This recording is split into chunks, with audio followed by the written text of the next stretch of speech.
Olá, sejam muito bem-vindos, sejam muito bem-vindos. Hoje eu tô aqui com Lua Blanco no Caiu um Negócio aqui em mais um episódio. Seja muito bem-vinda. Muito obrigada por me receber. Imagina. Lua, vamos começar pelo começo. Porra! Se é que existe um começo, né? Você sempre foi artista? Sempre fui artista. Família de artista? Pelo que eu entendo hoje do que é ser artista. E o que você entende hoje? Sei lá, você vê a pessoa falando, quando eu comecei... Eu nunca comecei, eu nasci e já era. Tudo que alguém descreve como sendo o início de uma carreira é tudo que eu sempre fiz. A minha infância foi sempre cantando. Eu nunca não cantei, eu nunca não estive me apresentando, eu nunca não estava enfileirada com os irmãozinhos... tocando num orfanato, num asilo, numa missa, numa festa, em algum tipo de evento. Eu tô me apresentando desde que eu me entendo por gente. Então... Tinha prazer ou você via isso como um movimento familiar, uma maneira de estar com sua família? Ou tinha uma coisa do tipo, cara, será que é isso que eu quero fazer pra minha vida? Eu gosto de estar aqui? Então, o conceito de fazer pra minha vida demorou pra chegar, porque a nossa estrutura... Sabe que eu fui criada numa seita, né? Não. Não te contei. Não sei nada. A gente tem que voltar bem pro início. No começo, Deus fez a luz. No começo, antes de eu nascer, eu tenho um irmão mais velho. E quando ele era bebê, os meus pais entraram pra uma seita cristã. Que se dizia uma nova sociedade, uma nova forma de ver o cristianismo, uma nova forma de viver. Que era tipo uma sociedade paralela. Que tinha começado, um movimento que começou nos Estados Unidos e que tinha se espalhado e tinham núcleos pelo Brasil. E eles entraram num desses núcleos no Brasil, que era tipo uma comunidade missionária. E eu fui criada dentro dessa comunidade missionária. Então, tipo, já viu aquele filme A Vila? Eu fui criada na Vila. Que é aquela vila escondida e que você acha que o mundo é aquilo. E vocês plantavam e... Não era literalmente assim, mas não tinha vestido de época, mas você é criado numa sociedade, numa noção de que o mundo é isso, o mundo é daquela forma. E quantas pessoas tinham lá, mais ou menos? Então, depende da comunidade, porque tinham vários núcleos, né? Tinham vários lares que chamava.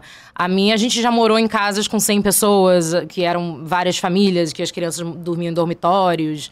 E todo mundo tinha o seu ministério, né? Que era a sua função dentro da casa. Então, tinham vários lugares diferentes. A gente já morou...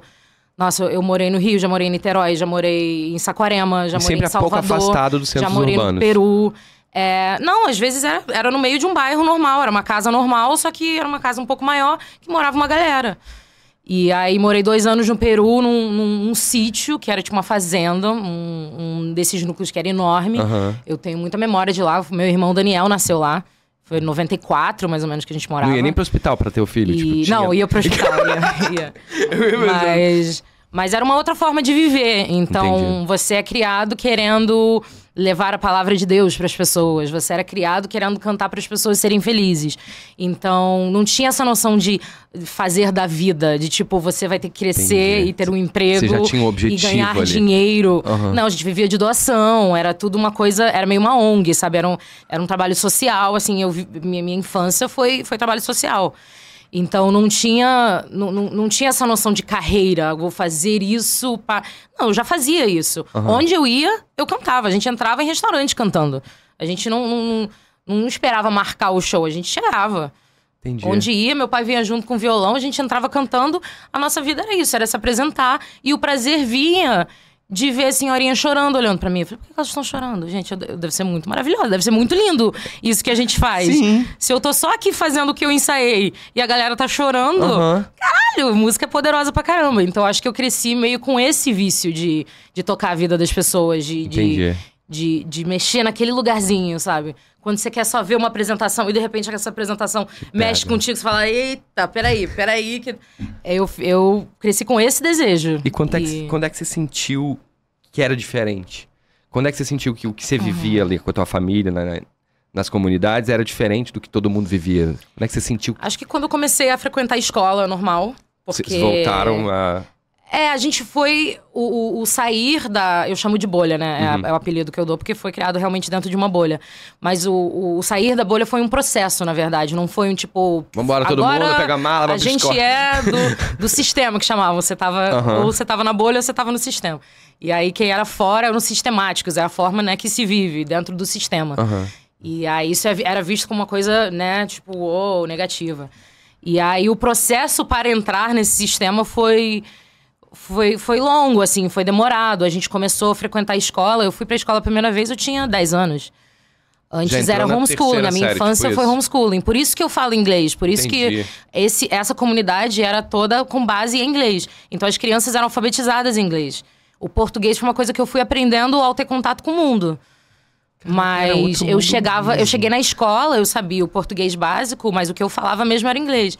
Então eu ficava trocando as palavras, era meio gringuinha na sala.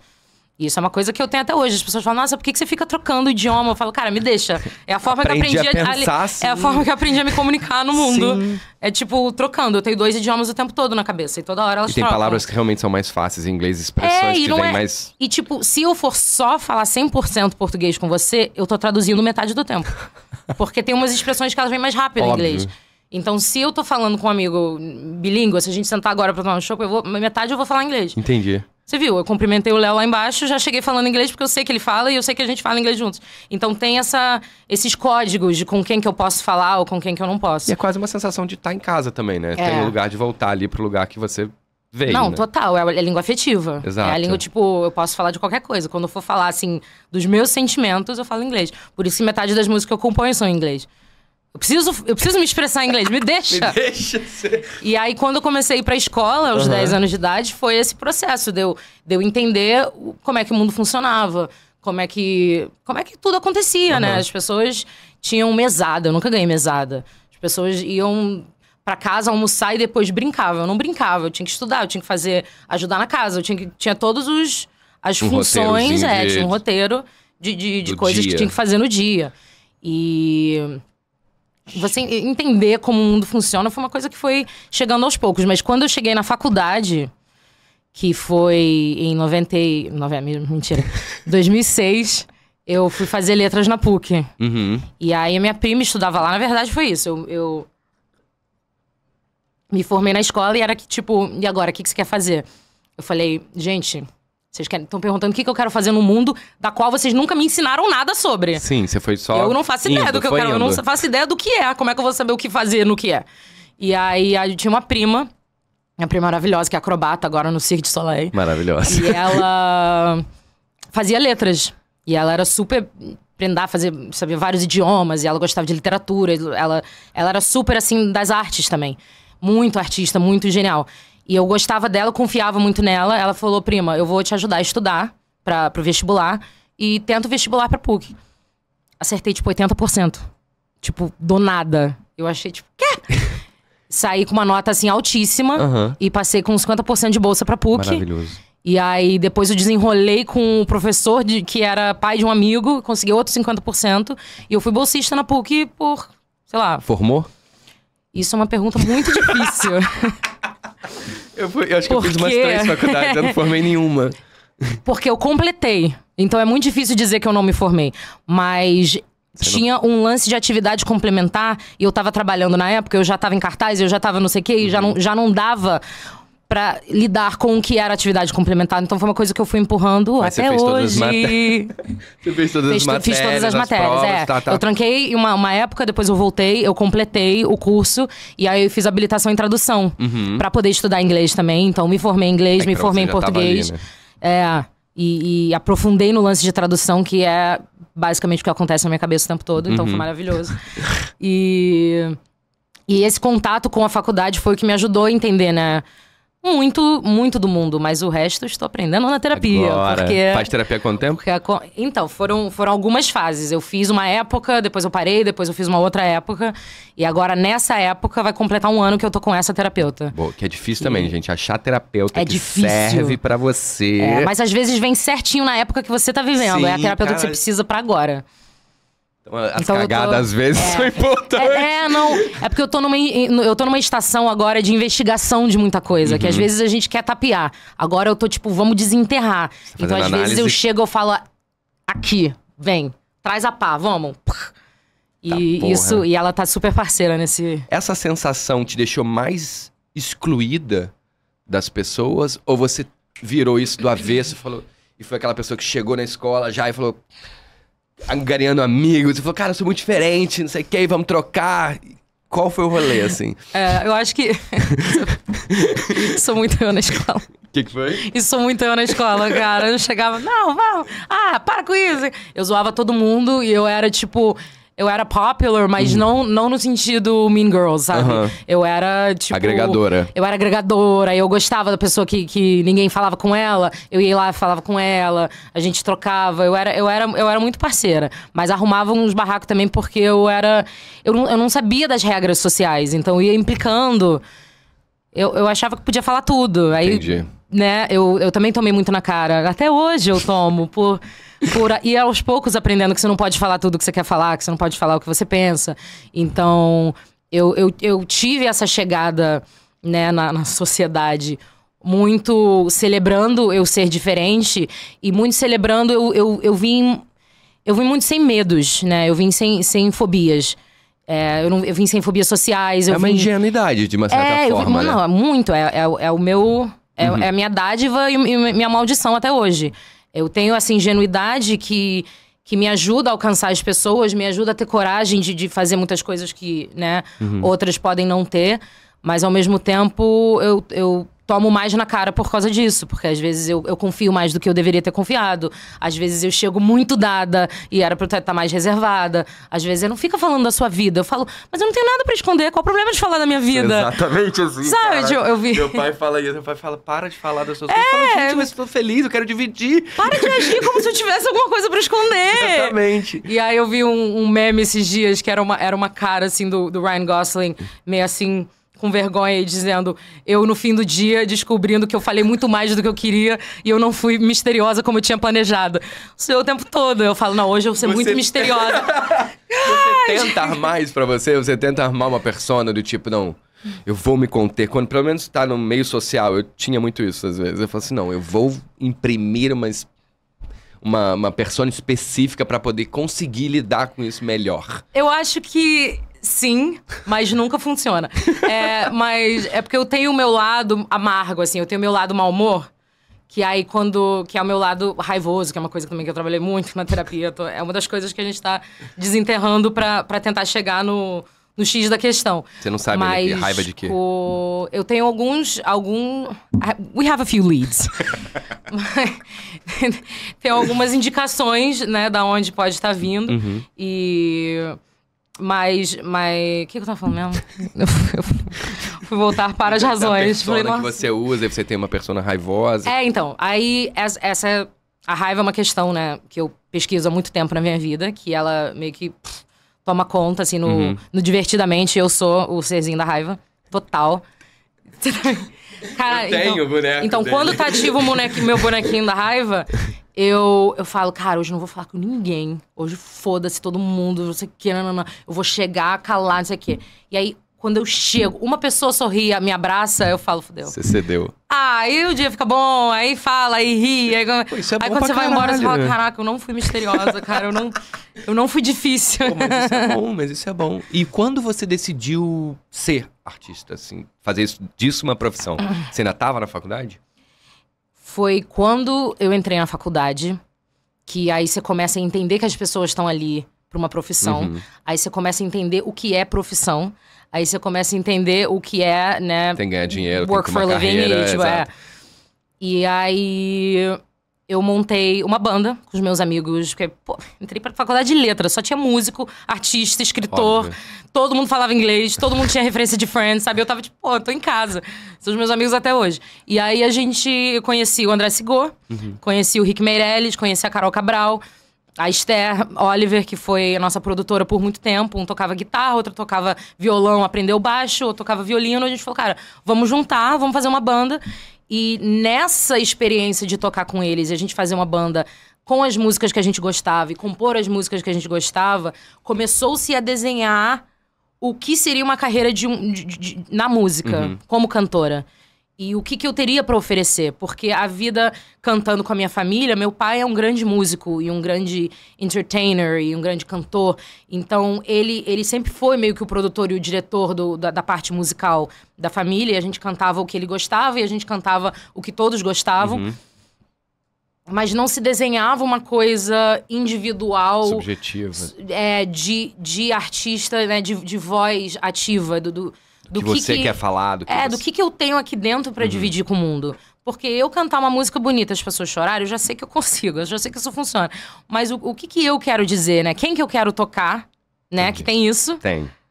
Eu quero tocar a Senhorinha da Vieira Soto, ou eu quero tocar né, a galera né, meio deprê de All Star, que tá mal resolvida em casa e não sabe o que sente. É essa pessoa que eu quero tocar? Ou é a senhorinha que, sabe, tipo, Entendi. Nada contra as senhorinhas, mas eu comecei a entender meu público-alvo, eu comecei a entender que as coisas que eu sentia que eu não tinha nome, as pessoas também estavam sentindo à minha volta, e alguns deles tinham nome. E se a gente fizer música, a gente consegue achar o nome junto. Entendi. Porque é meio que um mapa pro que tá todo mundo sentindo e pro que todo mundo quer encontrar sobre a gente. Então, foi um grande processo de autoconhecimento e de entender que a música pode ser um processo de autoconhecimento pra você coletivo, e pras né? pessoas. coletivo. E pras pessoas que estão te acompanhando. Tanto que até hoje eu aprendo muito com o que toca os meus fãs. Tive agora, 3 dias atrás. 3 dias, nossa. Eu tive semana passada num encontro de fãs em São Paulo e sentaram 50 pessoas, assim, à minha volta, num piquenique no Ibirapuera. E a gente conversando sobre o que eles gostaram das minhas músicas, o que tocou eles ou não. E só de saber o que virou, qual verso virou xodó deles, o que eles tatuaram no braço, qual é a música que eles pedem pra você cantar. A gente quer que eu cante alguma coisa? Canta essa. Você começa a entender... Qual foi o mapa, né? Aquela linhazinha. Você pensa de onde veio você, o teu pensamento pra entender o que liga exatamente. Exatamente. Você descobre pessoas. Você descobre pessoas. E é uma coisa muito doida, essa coisa dessas linhas que você conecta, na verdade, são galhos de uma árvore gigante. Então, quando você pega num galho, você, na verdade, tá ramificando muito mais do que você imagina. Exato. Eu tô, só pra, né, conectando com isso... Em São Paulo, agora, semana passada, eu também filmei. Ontem a gente encerrou as filmagens do meu clipe novo. Não sei se já saiu, se vocês já viram, Ela a virada. Ela mostrou um que tá incrível. Tá bem legal. Bem legal mesmo. E tem 2 clipes já no ar e vai sair agora a virada. Se for depois de 26 de maio, já está no ar, então vá assistir. E a Carla Bonfá é a diretora que fechou essa parceria linda comigo. Eu mostrei a música pra ela e ela criou todo um roteiro em volta da interpretação dela da música. Porra. E enquanto a gente estava filmando, as cenas que ela imaginou, começou a abrir chaves de outros significados da minha própria música que eu escrevi. Em você. Em mim. Mas eram significados meus. Tipo, caraca, isso também era sobre isso. E quando eu escrevi, eu não sabia que era sobre isso. E eu soube pela interpretação de outra pessoa. E pelas cenas que ela leu... ao ouvir a música. Então foram muitas camadas. Teve uma hora que eu fiquei meio emocionada, eu sentei, ela veio, a gente teve essa conversa. Foi tipo, caraca, eu tô tendo uma experiência aqui de novas camadas, sabe? Tipo, as camadas da cebola. Então, isso não tem como você não se apaixonar por essa magia que a música tem. E por como ela une você a outras almas que às vezes você nem conhece, mas você tá conectado. Tipo, a LP. A LP é uma cantora que eu não conheci. Já repostou algumas coisas que eu postei. Mas eu sinto que eu conheço essa pessoa, eu conheço essa alma. Porque quando eu ouço as músicas que né, foram feitas, elas foram feitas pra mim. Então, as grandes artistas, né, tipo...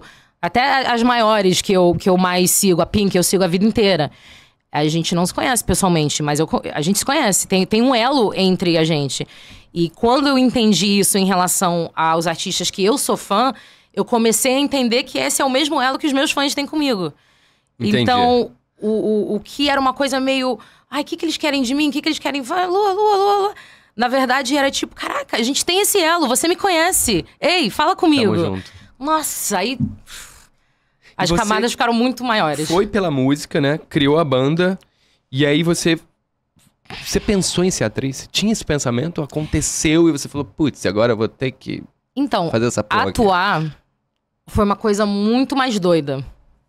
Uma coisa muito mais doida, porque nada na minha vida, nenhum começo na minha vida foi de uma forma formal, oficial.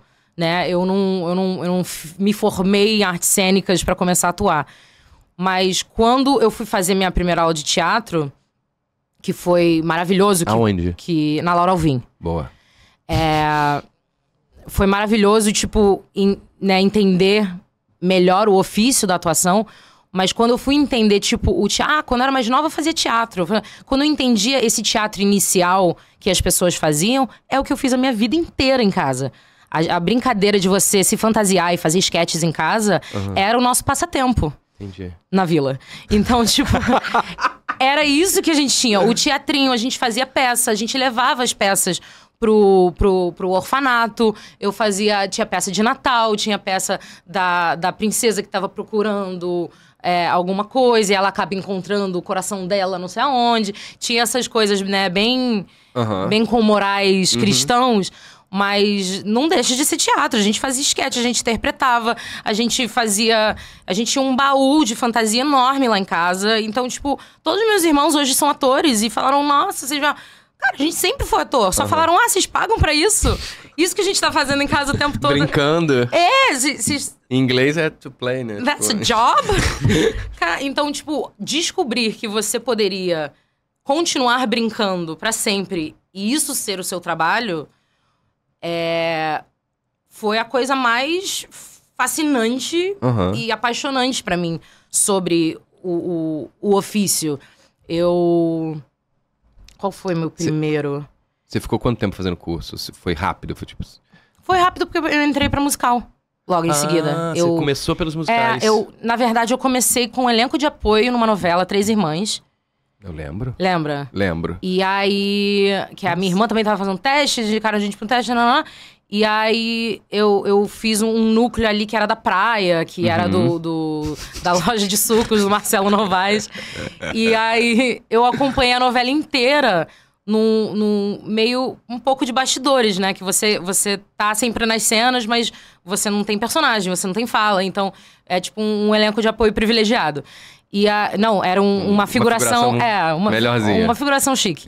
E aí eu consegui acompanhar o trabalho dos atores na novela. E como era o dia a dia deles. Exato. E como eles chegavam, eles decoravam. Então eu fiz a oficina um pouco na vida real. E eu via a gravação, aí eu acompanhava, se tem direção, eu fazia uma pergunta, aí eu procurava, aí eu ficava ali acompanhando. E o mecanismo do funcionamento de uma novela foi muito encantador pra mim. Eu falei, não, isso fácil, isso eu faria, com certeza. Pra sempre. Isso não tem nenhuma reserva contra isso. E aí eu fui fazer teatro. Eu falei, não, quero fazer isso, então vou fazer teatro, vou estudar. E aí veio, né, esse convite, veio esse teste e o passar do convite, que é sempre uma grande emoção, pra fazer meu primeiro musical, que é realmente o que mais unia a minha família. Era o amor pelo musical, pelos filmes musicais, pelo Gene Kelly, Noviça Rebelde. A minha irmã fez a Noviça Rebelde, a montagem aqui no Brasil, e logo em seguida eles montaram o Despertar. E aí que eles chamaram, então chama todos os seus irmãos pra fazer teste. Aí entrou metade da família. Família vamos chama um, chama tudo. Vem essa criançada toda. E aí era muito um elo afetivo musical e você atuar e cantar ao mesmo tempo. Então, montar o Despertar foi uma experiência, assim, explosiva na minha cabeça. Minha cabeça fez assim... E fez um sucesso absurdo, né? Fez. E foi um dos primeiros musicais que explodiu, assim. E foi graças ao espetáculo em si, às músicas, à montagem, mas muito da escalação, porque aquele elenco era muito unido, muito, muito especial, e todo mundo sacou na alma qual era a história que a gente estava contando e o que estava acontecendo. E foi muito doido, porque o despertar que a gente estava vivendo na história aconteceu na vida de cada um durante aquele espetáculo. Ninguém saiu do espetáculo diferente. E eram todos novos, né? Todos novos. A gente entrou no início da vida. Os mais velhos eram o Panda e o Pierre, que estavam com 25. Eram os mais velhos. Que eram os personagens mais densos também, né? O Moritz é um exatamente. Muito denso. Eles eram os atores mais experientes que entraram e o resto meio, né... Que é importante ter essa energia de hormônio ali, de confusão. Eu acho que é importante também trazer um pouco disso. E mudou a nossa vida, mudou tudo. E aí, a partir dali, você decidiu, falou, tá, então agora eu também sou atriz e vou fazer isso pra minha vida? Então, até hoje eu não entendo como é que funciona essa categoria, dizer eu também sou atriz. Então, agora, aí se não me chamarem pra nenhum trabalho de atriz, aí eu não posso mais dizer que eu sou atriz. E aí, se eu só estiver cantando, aí qual é o rótulo que eu boto? Mas sobre o que você objetiva, assim, pra sua vida. Quando você se imagina velhinha, você se imagina tocando, atuando, tudo. Ou você não se imagina, você fala assim, foda-se, eu sempre quis fazer tudo. Essa era a parada. Eu sempre quis fazer. Eu sempre quis cantar e atuar. E a graça do Despertar era cantar e atuar. E, nossa, que lindo musical ser assim e tal. E aí, quando me chamaram pra fazer Rebelde, o que mais me pegou foi: você vai estar atuando e cantando. E você já tá vendo que isso não é tão fácil de fazer assim no mercado. Um trabalho que você consiga fazer os dois. Além do teatro musical, tipo, quais são as séries musicais aí que vão te chamar? Não era uma coisa tão fácil de aparecer. Não tinha tanto então, também. uma novela que na verdade ia ser uma turnê, que na verdade era uma novela e que você podia fazer as duas coisas ao mesmo tempo, era um tipo, sonho. Para tudo. Eu preciso fazer isso. Então, eu sempre quis o meu desejo era fazer as duas coisas. E sempre me diziam, mas você tem que focar em um. Aí eu falei, mas se eu focar em um, eu vou deixar de fazer o outro. Mas se eu estiver focando em um, mas o outro pintar. E o um que eu tô focada não tá acontecendo. E se a oportunidade não surgir. Tipo, as pessoas acham que você tem, tipo, tudo deitado na sua frente. Você fala, agora eu quero atuar, agora eu quero. Eles perguntam, Lua, você não pretende fazer novela? Eu não pretendo nada. Eu pretendo eu não fazer faço tudo. novela. Eu pretendo escalar o Everest. Sou eu que escrevo a novela, eles têm que querer. Exatamente. Não é uma.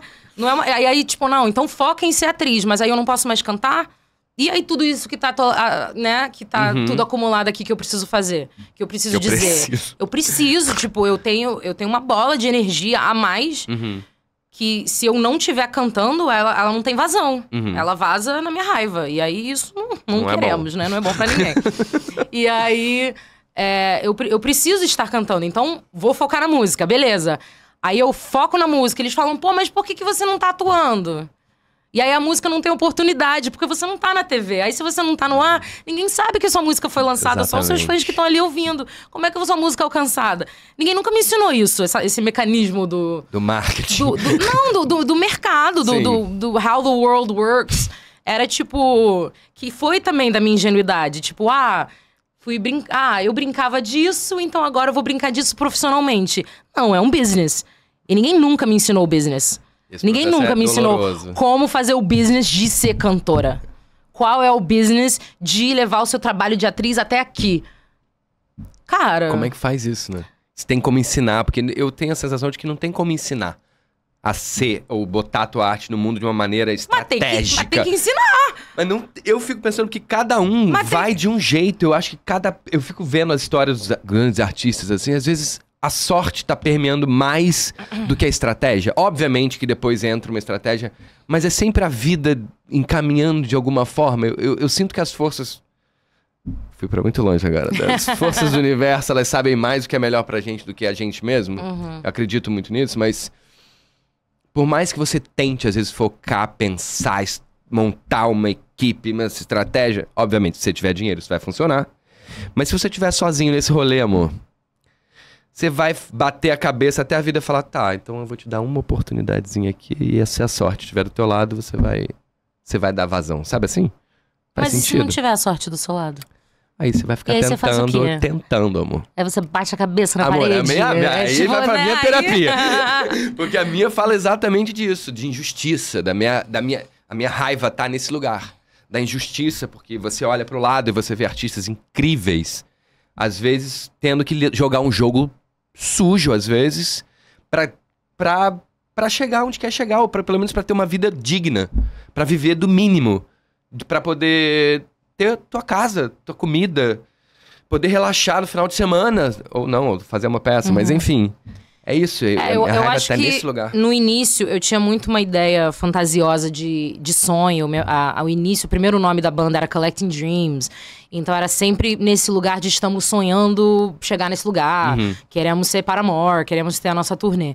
E ao longo dos anos, ao entender que é um business, ao entender que isso é, né, muito mais o foco de ser um ganha-pão de estabilidade do que uma coisa explosiva, você vai entendendo como é que realmente funciona e as suas expectativas vão variando. E não é que você desiste do sonho. Você vai ajustando suas expectativas a uma coisa que possa funcionar. Como é que eu posso viver de arte, dessa arte que está em mim, disso tudo que eu preciso botar pro mundo, de uma forma viável, de uma forma que se encaixe nesse... Que se encaixe, de uma forma que seja realista pra esse mundo, esse lugar e tal. E a minha carreira na música, basicamente tem sido isso. Achar uma nova forma de reajustar. Uma forma de contar mais com os fãs. Você quer que eu lance uma música nova? Então, vou contar com vocês pra, o que a internet pra gente ajudou fazer pra isso. Caralho, exatamente. Pra gente ter esse contato direto e mais honesto, no caso. E você esperava que a RBD fizesse esse sucesso? Esperava porque a gente estava vindo na cola de uma franquia já de muito sucesso. E a gente era um remake diretamente da versão mexicana, que foi o mil vezes mais sucesso mundial. Já se vê agora por essa turnê que vai ter esse ano. Vai ter dos originais? Os originais voltaram, vão 40 fazer uma turnê mundial. Vão tocar no Madison Square Garden. Mentira! Só arena. Tipo... everywhere, tá? Tipo, foi um nível muito estrondoso, muito de se admirar, muito de respeito. E na época eles tinham fechado, o show deles de despedida no Brasil foi no Maracanã. Então... Madonna, Michael Jackson. Exatamente, foi nesse nível. Então, quando falaram que ia ter um remake no Brasil, a gente falou, cara, nem chegue aos pés. Algum sucesso vai ter, porque é uma franquia que já vem com vontade, né, das pessoas quererem gostar, das pessoas quererem acompanhar. Já tem uma base ali, que provavelmente já assistiu e vai assistir. Exatamente. E por muita sorte, a nossa novela caiu na mão do Ivan Zettel, que foi o diretor, ele que pensou toda a estrutura da novela, as cores, os cenários. Ele estava até me contando esses dias como é que ele escolheu a dedo cada chefe de equipe, para cada um fazer, né, da sua forma, e isso ficar tão especial do jeito que ficou. Então, o lindo da novela, né, com a Margareth escrevendo, o figurino da Mari Bafa, foi uma coisa que resvalou nos fãs e que eles veem até hoje. Tem versões granuladas no YouTube que a galera fica assistindo. E porque realmente era muito bonito. Então, isso resvalar pros shows, pra turnê, foi uma coisa... Realmente a gente teve muita sorte de ter dado certo do jeito que deu. Mas foi muito carinho que foi colocado pela equipe, pelas pessoas que vieram trabalhar com a gente. E como isso mudou tua cabeça sobre vida? Assim, eu fico pensando sempre isso. Quando você explode, como a gente tava falando da Xuxa, uma das perguntas que eu tenho pra ela, que um dia ela vier aqui, ela vai vir, se Deus quiser. Se ela quiser, principalmente. É tipo isso, tipo... Aonde é que mexe no ego, ou sei lá, em qualquer lugar que seja, a sensação de ter... Que a RBD foi uma loucura, né? Foi uma doideira. Onde é que mexe em você, assim? Se em algum momento você acreditou ser uma pessoa especial e diferente. Caraca, eu sou isso que as pessoas acreditam que eu seja. Ou se você sempre teve esse lugar do tipo, calma, esse é o meu trabalho. Isso é o que eu estou fazendo. Eu sei que vocês estão vendo desse lugar. Porra, maduro pra caraca, né? Mas tem gente que tem essa... Peraí, deixa eu separar. Tem gente que consegue essa clareza. Então, a fama, essa fama, né, avassaladora, esse movimento de fãs se agregando de uma forma muito intensa e muito fanática, foi um grande aprendizado pra mim. Eu não tinha nenhuma maturidade ou nenhuma informação anterior de que era pra separar as coisas ou que não sei o que, não. Mas, ao mesmo tempo, eu tinha uma clara visão desde o início que essa lua que eles estavam dizendo ver não era eu. Entendi. Isso que eles estavam chorando e me agarrando, eles não estavam me vendo. Eles estavam vendo alguma coisa que estava encostando neles. Então, a minha investigação naquela época, eu lembro de olhar a janela... Você já fazia terapia, não? Nessa época eu fazia. Mas aí depois a turnê ficou muito louca, eu parei. Foi o grande erro da minha vida. Foi onde tudo deu errado. Mas no início eu fazia e eu tava tentando entender. Tipo, eu lembro a primeira vez que eu tava numa cidade, não lembro qual foi a cidade, se foi Maceió, se foi Fortaleza, que a gente tava num hotel E a gente chegou de ônibus. E o nosso ônibus tinha na nossa cara, né? Era um ônibus de turnê. Lotadão. Era meio rockstar. E aí a gente ia chegando devagar na cidade, as pessoas vinham correndo atrás do ônibus. E aí paravam no hotel e a gente entrava na segurança, todo mundo fazia um corredor polonês lá, ficava gritando, arrancava um chapéu, arrancava óculos. E aí a gente entrava. Aí eu lembro de ter subido no nosso quarto e olhado pra baixo e vindo, tipo, essa multidão na porta, eles gritavam, Lua! E se você botava a cara na janela, você ouvia um... Tipo show. E aí você tirava. Aí eu botava... Uá! Aí tirava. E a gente ficava brincando disso às vezes. Sacanagem. Mas, óbvio, cara! mas eu lembro de olhar aquela janela e falar, cara, o que eles realmente querem? Você fazia essa pergunta pra você? Eu ficava me olhando e perguntando. A minha missão é descobrir o que eles realmente querem. Cara, Porque eu tô aqui comigo. Eu sei que Aham. encostar em mim não vai mudar nada na vida deles. Aham. Mas é tão desesperador pra eles me verem ou me encostarem ou estarem comigo que tem coisa a mais. Tem Entendi. algo... Mas tem... de uma certa forma você tá dizendo que você tem uma maturidade ali pra lidar com isso. Poxa, pensa. Sim, não. Você não tava acreditando, caralho, eu sou realmente incrível. Não, Vou pelo ficar aqui. contrário. Porra, eu fui pensa. eu fui no na processo mão oposta. inverso. É claro que tem muita coisa que mexe com você. Óbvio. Quando onde você anda tem segurança e tem multidão gritando. Mas foi um processo inverso de, cara, isso não é amor. Pode ser só isso. Eu lembro que aí foi no aeroporto de Fortaleza. A gente tava nesse corredor polonês pra sair do aeroporto e chegar no ônibus. E era um por vez, porque né, não conseguiam Dar conta de dar todo mundo conta de junto. todo mundo. E aí, na minha vez, uma fã botou a mão assim e fez assim... "Rah!" Arrancou um E eu pedaço. cheguei... Não, aquele arranhado de Aham. unha. E eu cheguei no ônibus arranhada, gritando. Eu virei, né, chacota depois. Olhei pra todo mundo no ônibus e eu falei... Isso é amor? Isso é amor?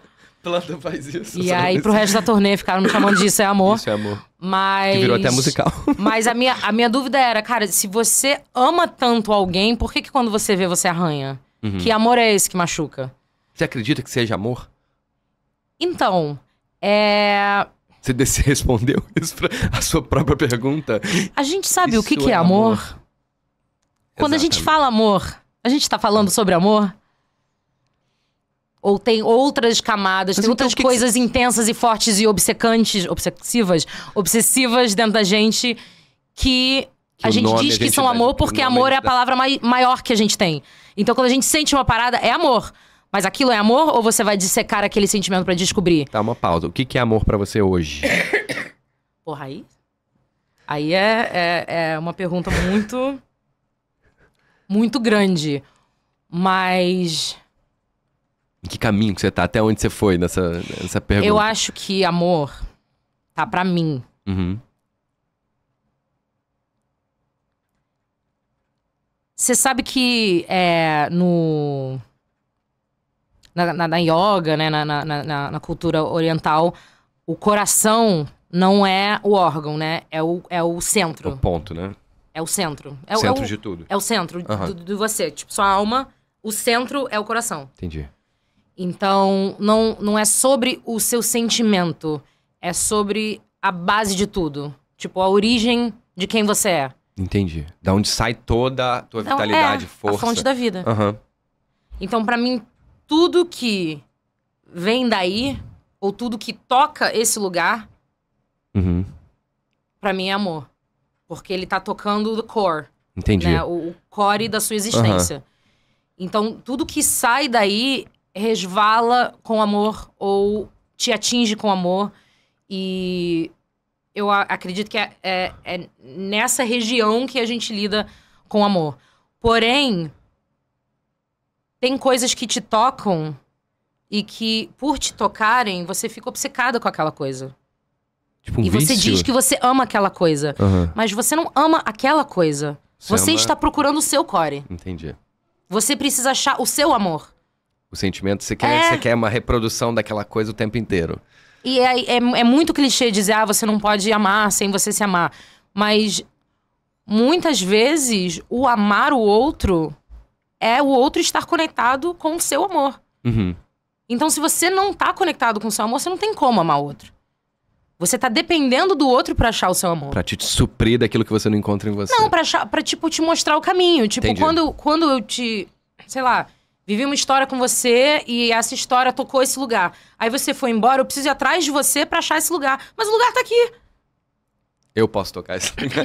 Tipo, meio É isso. sobre... Ele te mostrou que esse lugar tá aí. Existe. Então, os encontros de amor que a gente tem são pistas, né? Dentro de um labirinto. Uhum. Mas o labirinto, quem tem que achar somos nós. Sim. Você não pode ficar seguindo a pista. Entendi. Você vai continuar perdido. Exatamente. E aí você segue a pista, você joga tudo em volta da pista, esgota, a pista esgota, você esgota, tá todo mundo quebrado e machucado. E o meio do labirinto tá lá. Você elaborou isso e você vive isso ou você busca Isso viver isso? É tipo assim, você... é a minha compreensão de vida. É o que... It's all I know so far. Assim, Até onde eu fui é o que eu isso. consegui desvendar da existência até agora. É isso, porque a gente fica muito viciado Em tudo, né? em tudo. Mas principalmente nas coisas que atingem o que mais importa. Entendi. E aí, quando eu via essa obsessão dos fãs por mim, eu falei, cara, alguma coisa que eu fiz, falei, cantei ou escrevi, Aham. está tocando esse lugar. Então, eu preciso necessariamente só falar desse meu lugar. Calma, agora eu me perdi. Porque se eu estiver falando do meu core, Entendi. né, da minha essência, tá? Vou usar uma palavra meio clichê. Se eu estiver só falando da minha essência, eu vou atrair as pessoas que querem saber da minha essência. Uhum. Se eu estiver falando o que você quer ouvir, você vai ter um retorno artificial. Uhum. Porque eu não fui... Honesta ou livre ou não foi suficiente. real o que eu Aham. ofereci. Aí você tá aceitando com muito bom grado uma coisa que não é real. Então precisa ser real pra mim, pelo menos. Essa foi a única coisa que eu entendi. Falei, cara, o que eu fizer de arte, o que eu fizer pra apresentar para o mundo, tem que ser real.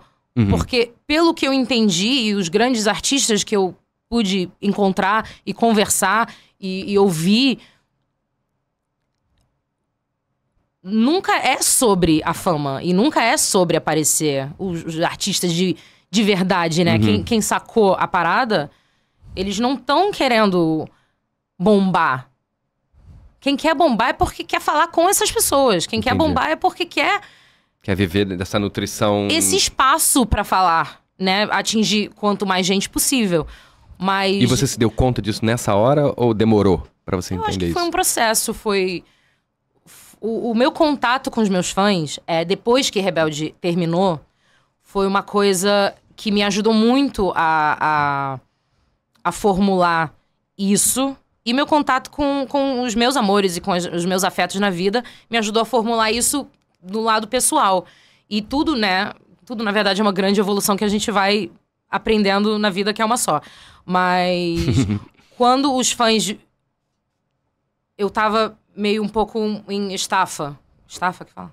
Tá. Eu tava com um pouco de estafa quando terminou Rebelde. E meio esvaziada. E falando, cara, eu não sei o que fazer depois tem daqui. mais Eu não nada sei- pra dar. Eu não sei... Não, eu tenho muito pra dar Entendi. e eu não sei por onde começar. Eu não sei pra onde ir agora. E eu preciso me regenerar. Eu preciso né? Eu tava muito acabada. Foi uma eu relação tava intensa. e foi um massacre emocional também. Foram muitas coisas muito intensas pra pouca experiência, pra pouca idade, pra pouca... Muita coisa. E aí... Quando eu queria meio um tempo, eles não me davam tempo. Eles continuavam pedindo. E aí? E você E aí? sentia na obrigação Vai, de dar? Você se sentia nesse lugar do tipo, poxa... Não me senti na obrigação porque eu poderia deixá-los na mão. Não sou obrigada a nada. Mas o fato de ter essa demanda e o fato de ter esse desejo me dizia, cara, Uma responsabilidade que você assumiu. é uma responsabilidade e tem quem ouça. Não desista de falar. Entendi. Eles ainda estão pedindo pra você falar. Então descubra o que você realmente quer falar. Entendi. Porque a gente tava numa turnê cantando músicas dos outros, com letras que a gente não tinha escrito, que eu não assinei embaixo. Então, será que eles vão querer ouvir quando que eu for o que eu realmente quero falar? Porque você tá gritando a menina que fala do All Star. E eu tô querendo falar de mim. Então, a partir daí, eu comecei a construir quem eu era como cantora. Sem a minha banda, sem Rebelde. Sozinha. Com os meus parceiros, né, agregados. Nunca sozinha, mas criativamente. A criatividade vindo só de mim. E isso foi um processo muito importante pra eu me formular como cantora. Porque não é só sobre cantar. O que você representa, né? Qual é o lugar da vida que você está cantando. E o que a gente pode esperar das suas músicas. Então, eu criar esse elo com os fãs e eles saberem quem eu sou e eles saberem o que está no meu coração, quando eu lanço a música, eles sabem de onde está vindo. Entendi. Entendeu? Então, isso mesmo pra você que é importante. É muito importante. Então, mesmo que a mesma multidão de RBR não ouça a minha música, os fãs que estão ouvindo, eles sabem quem eu sou e eles sabem que eu escrevi do fundo do meu coração aquela música. E eles sabem que as minhas buscas são divididas, os meus questionamentos, as minhas falhas, os meus corações partidos também são divididos com eles pra ser deles também. Entendi. E onde é que escureceu? Onde é que você sentiu que... Perdi aqui. Falou, fudeu. Em que sentido? A gente te conheço, então, tipo assim, eu sei que em algum momento ali você deu uma caída, você ficou mal com você. Ah, sim. Onde é que você perdeu a mão? Você falou, caralho, não sei mais o que eu tô fazendo aqui.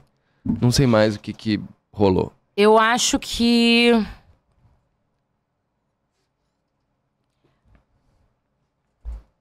eu fiquei muito nessa busca da minha carreira e do meu trabalho solo e da minha música e do preciso fazer, eu vou fazer a novela, aí eu vou fazer...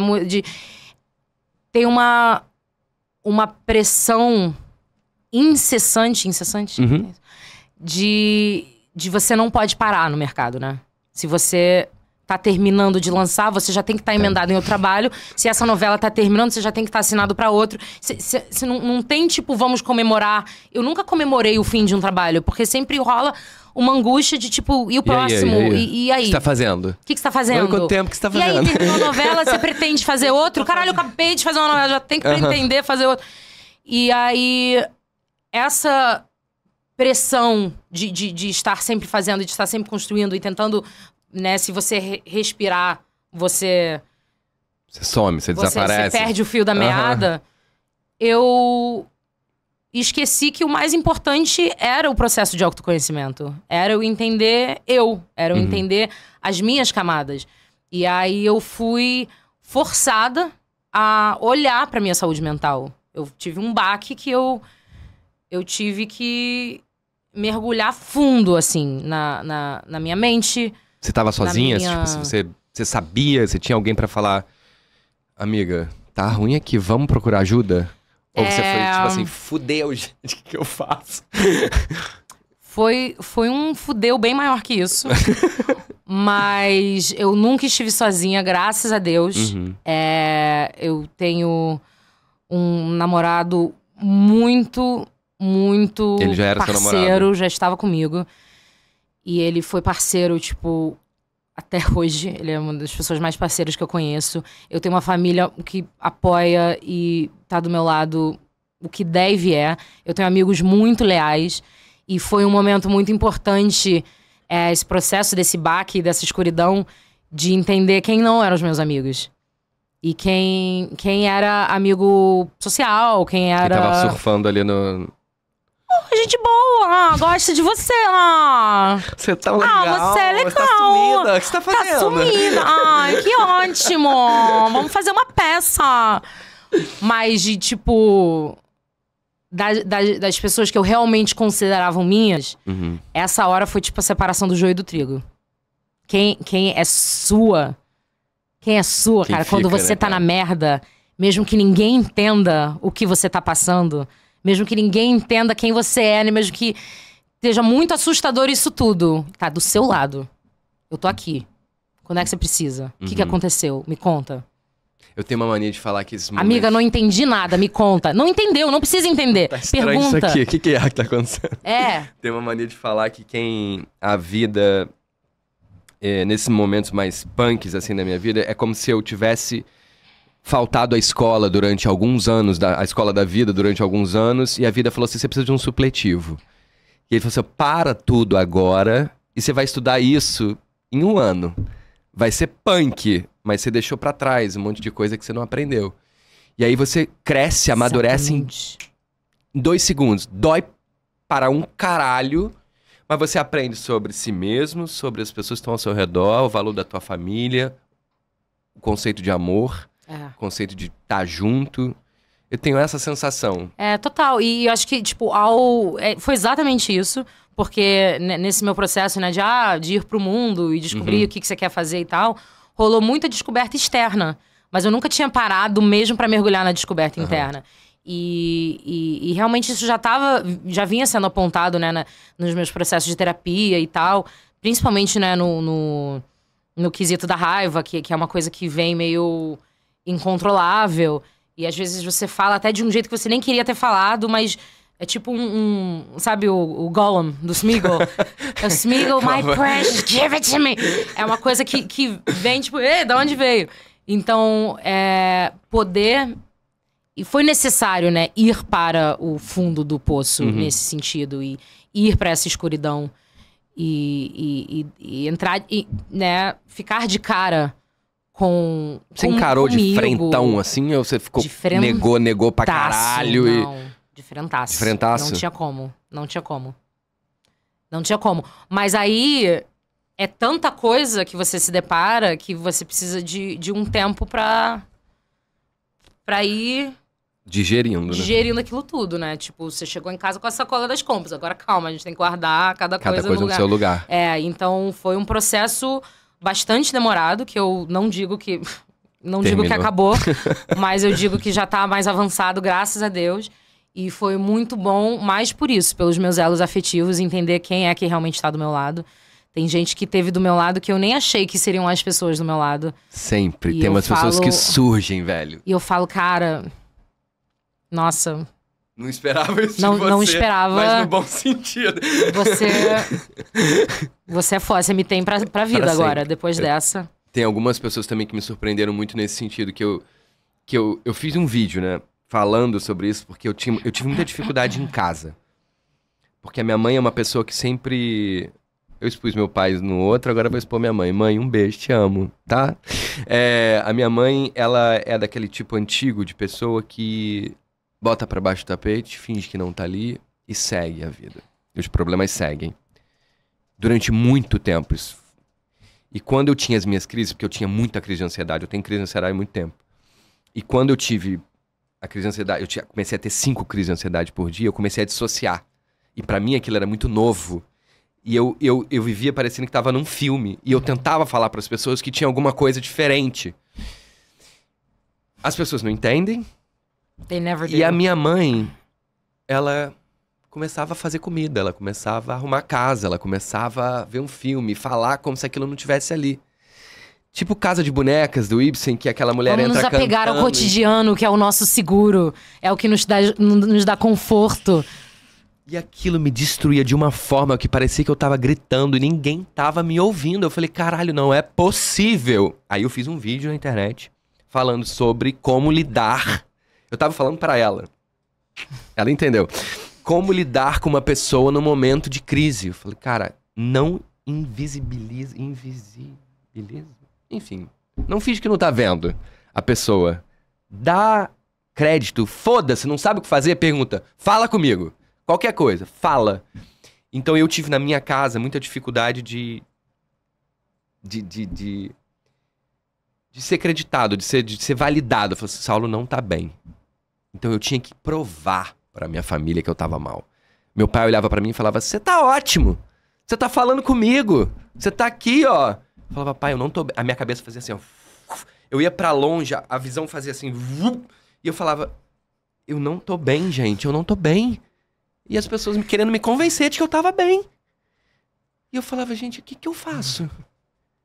Eu lembro que eu ligava pra minha terapeuta, ela falava assim, eu posso te atender daqui a 2 horas? Eu falava, não! Eu tô na merda agora! Eu tô fudido! O que eu faço com 2 horas? E eu tive essa guerra. Foi agora. Eu tenho crise de ansiedade há 15 anos. Tá. 2007 foi minha primeira. Não, já tem... Mas essa última agora foi recente. E aí eu tive uma depressão bizarra. Eu comecei a ter crise de ansiedade 5 por dia, aí dissociei. E a ansiedade bombando, e aí eu entrei na depressão por conta disso. E aí eu não entendia. E a minha acupunturista que virou pra mim e falou assim, Saulo, eu não acredito que você tá deprimido. Eu falei, eu tô deprimido? Ah, é isso? Aí ela falou... Tá. É isso que eles querem dizer quando falam de depressão. Essa é a sensação. É porque virou uma coisa... É por isso que eu me incomodo muito de pessoas que usam de forma banal termos de saúde mental. Porque, tudo bem, os termos podem ser usados pra tudo. Mas a mente é uma coisa muito doida de entender. Que ninguém entende. Que ninguém é bom entende. Dizer. Mas os poucos termos que já foram designados para algumas coisas são setas.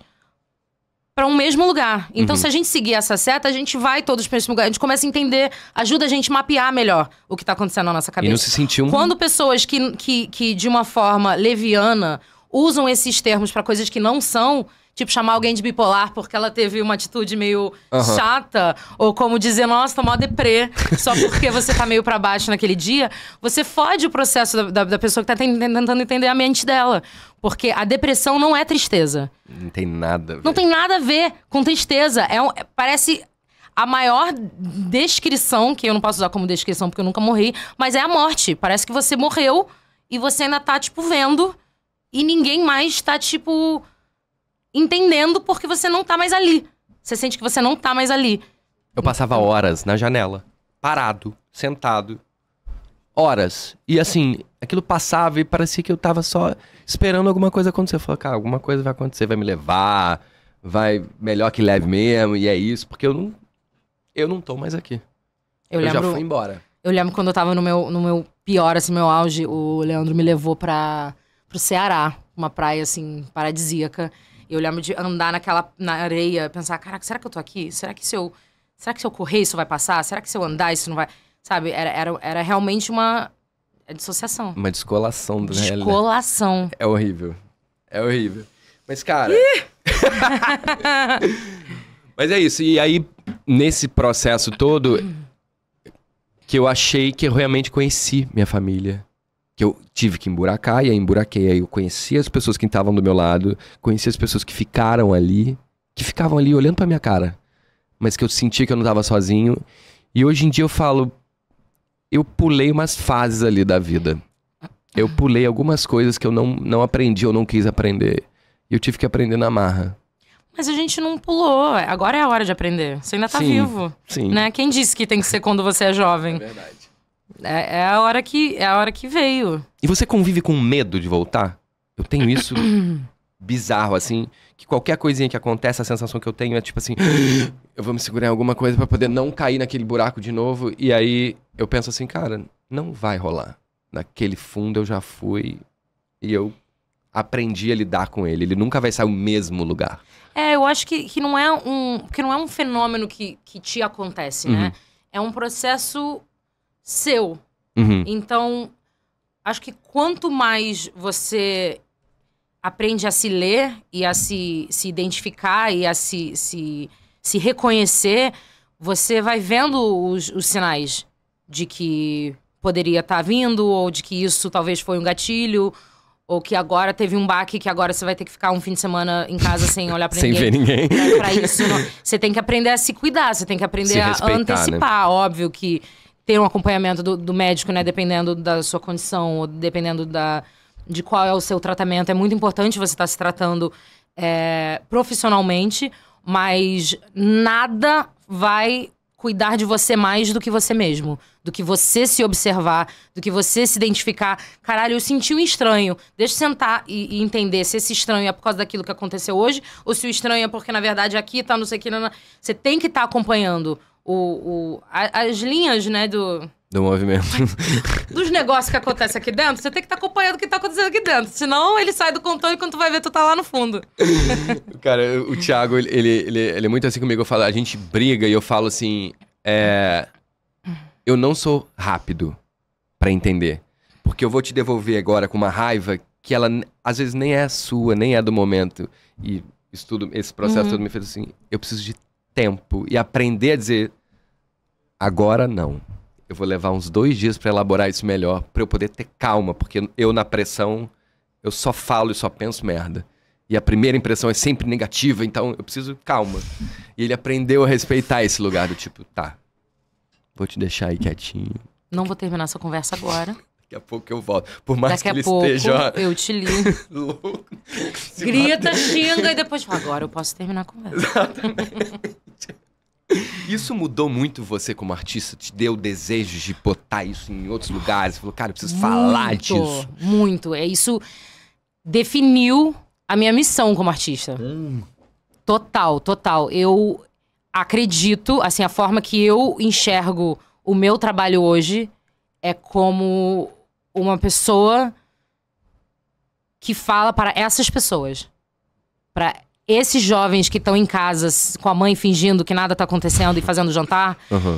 E elas precisam ser ouvidas. É tipo, se tudo que eu estiver sentindo de merda eu colocar numa música e dar pra elas ouvirem, elas não vão estar sozinhas. Pelo menos a minha elas têm.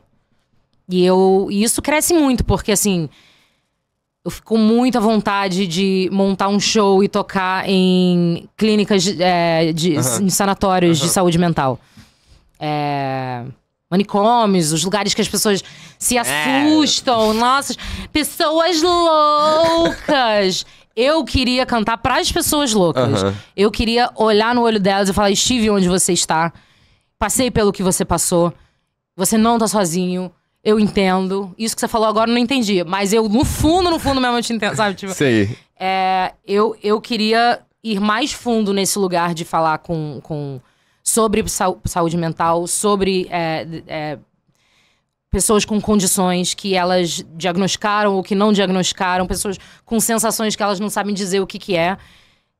Eu sei muito o que é ter passado o que eu passei e muito o que é ter tido músicas pra te me apoiar. acompanhar nesse momento. E as músicas fizeram toda a diferença. Então, eu quero trazer essas músicas pra essas pessoas. E eu escrevi a música Lunática, que foi a que eu lancei ano passado, que foi bem nesse lugar. Foi bem tipo... Foi nesse lugar que a gente tá falando. Eu falei, eu preciso fazer uma música agora para as pessoas que se sentem loucas saberem que elas não estão sozinhas. E aí que eu fiz. Então você é lunática que nem eu, fora da caixinha. Quem inventou a caixinha em que não cabe um vulcão como o meu? Tá porra. Cara, isso é muito bom, sobre porque isso. a gente... E o engraçado é pensar que a gente já ouviu coisas antes. É muito olhar pra trás, olhar pras coisas que a gente já ouvia e falava, cara, era o que você teve fazendo o seu próprio clipe, que às vezes você olhava uma música que falava, caralho, era disso que ele tava falando aqui, ó. É um escuro que eu não conhecia, agora eu conheço. E agora a gente tá falando junto, então eu tô falando junto com ele. É o que você falou de unir. E você acredita que isso tem crescido? Essa escuridão, ela vem avançando? Ou a gente tá se dando conta de que as pessoas sempre tiveram essas questões e que nunca foram conceituadas? Tipo, no mundo? É Deixa no eu tentar mundo. analisar o mundo. Vamos lá. É porque Cara, eu tava vendo um dado que eu a acho depressão aumentou que... quase 30% depois da pandemia. Então, o processo da pandemia aumentou ou revelou muitas condições mentais pela coisa do enclausuramento, Porque você foi obrigada a se pelo olhar. afastamento, pela pausa. Agora pausa e vê se você realmente tá bem, bem ou mesmo. se só tá levantando Você tá pra ir pro bem trabalho mesmo. porque você precisa sobreviver. Você tá bem mesmo? E aí todo mundo parou e falou, caralho, não tô bem. Então, realmente, eu fico na dúvida se a pandemia causou, a pandemia só revelou. E com certeza, assim, no meu caso, isso tudo aconteceu antes da pandemia. Entendi. Então, eu tava num momento muito sensível quando a pandemia fechou. E foi horrível tudo que aconteceu. E, pelo amor de Deus, foi uma tragédia horrorosa. Nenhuma felicidade em relação a isso. Mas, no fundo, assim, secretamente, quando falaram ninguém pode sair de casa, brevemente veio um alívio. Assim, tipo, Caraca, eu entendo não tá super. perdendo nada, calma. Pode ficar em casa. Também Tá aqui. todo mundo em casa.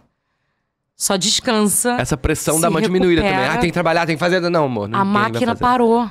É uma máquina que, tipo, se você não tiver na máquina, você ficou pra trás e de repente a máquina parou. Foi tipo, caralho. E eu tenho uma música que vai entrar no meu álbum agora. Que ninguém sabe que vai entrar, mas agora eu vou revelar. Que a gente não lançou, mas vai lançar agora esses meses. Que chama Todo Amor em Forma de Canção. Que é uma música que o Guga Sabatier fez pra mim. E o dia que o Guga cantou essa música pra mim, eu tive uma crise de choro, juro. Tipo, meia hora. Mas assim, choro pesado, sabe aquela... Aquele. Pranto. Tocou num lugar em mim que, tipo... Eu falei, Guga, tô nem aí. Eu preciso gravar essa música. Essa música é minha agora. Minha. Ela entra no álbum porque ela diz exatamente o que a gente precisa ouvir quando a gente tá na merda. E é por isso que ela tá dentro desse álbum que...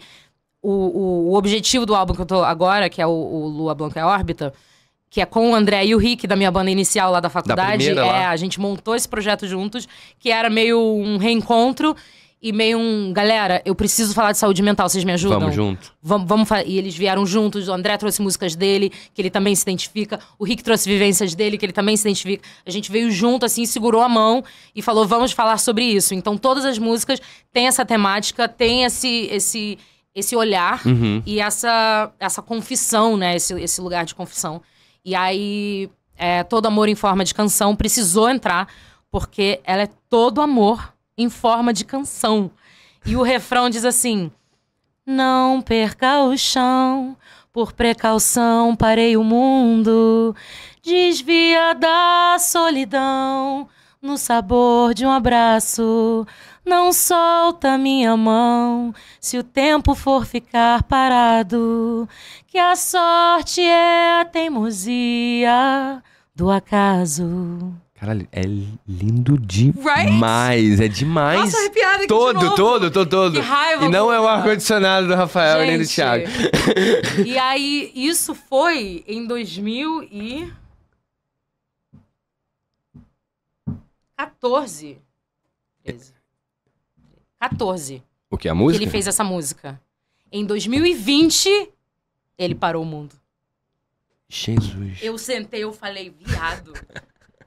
Não perca o chão, por precaução parei o mundo. O mundo parou. E era quando eu mais precisava que o mundo parasse. Eu tava, tipo assim, na semana antes de fechar, a gente tinha ido pra um aniversário, num bar. E eu, sem beber, e eu me sentindo mal. Eu tava meio fobia social, que eu nunca tive na vida, eu tava tendo. Eu queria ficar trancada dentro de casa. Eu só queria ficar trancada dentro de casa. E aí, falaram, agora você é obrigada a ficar trancada dentro de casa. Então, Obrigado, então, no meu caso, a pandemia não foi uma coisa que prejudicou. Foi uma coisa que me deu o tempo de você formular precisava, esse projeto. Foi na pandemia que eu voltei com os meninos. Foi na pandemia que a gente montou esse projeto. Foi na pandemia que a gente juntou esse repertório. Foi na pandemia que a gente pegou Lunática pra gravar. Foi logo após a pandemia que a gente gravou o clipe de Lunática que a gente lançou ano passado. Lindo. Que a gente pegou meu primo pra fotografar a capa do álbum, das fotos que estão saindo, das capas dos singles. Então, toda essa iniciativa, enquanto o mundo ficou escuro, a luz saiu brilhando em vários lugares. Você vê tantos artistas que lançaram música na pandemia. Quando porra, a Taylor Swift gravou 2 álbuns seguidos, sister albums, falando de coisas, assim, absurdamente mirabolantes. Então, tipo, quando o mundo ficou escuro, a luz teve espaço pra brilhar. Né? A gente teve que achar ela, não teve mais com distração. O barulho parou e aí a luz foi surgindo e a gente foi vendo luz pelos lugares. E poder criar e ter esse incentivo de criatividade, acho que é a minha forma de retornar às pessoas que vieram da pandemia falando, caraca, parece que tá todo mundo mal. Eu Ninguém falei, tá que bom, bem ó, nessa pandemia. Já tô lá na frente, eu já descobri isso e já tô vindo com mais uns negócios pra vocês que podem ajudar. Maravilhoso. Foi meio essa missão. Lua, obrigado. Ai, eu que agradeço. Doeu? Não doeu. Que Foi delícia. ótimo. Daqui a gente vai sentar pro show pra terminar o assunto, porque Muito obrigado. Nessa conversa dá pra falar ainda mais de 3 horas. Ô, amor, eu queria muito poder ter 4 horas. Gente, Ai. se vocês gostarem muito, a gente vai fazer isso. 4 horas, botar 7 4 pessoas horas. aqui A gente no pode sofá. fazer. Eu amo. A ideia é essa. Não? A produção falando que não. Pô, por que não? Estão me boicotando aqui nesse estúdio. Vamos... 4 dá. 4 horas de papo. 4 horas a gente já fica aqui mesmo. Mas eu amei, que delícia. Muito obrigado. Obrigado por receber. se abrir, obrigado pelo seu tempo, pela sua coragem de falar com você. Imagina, foi um prazer. Prazerzão. É Gente, sempre bom. é isso. Beijo pra vocês e até o próximo Caiu um Negócio Aqui.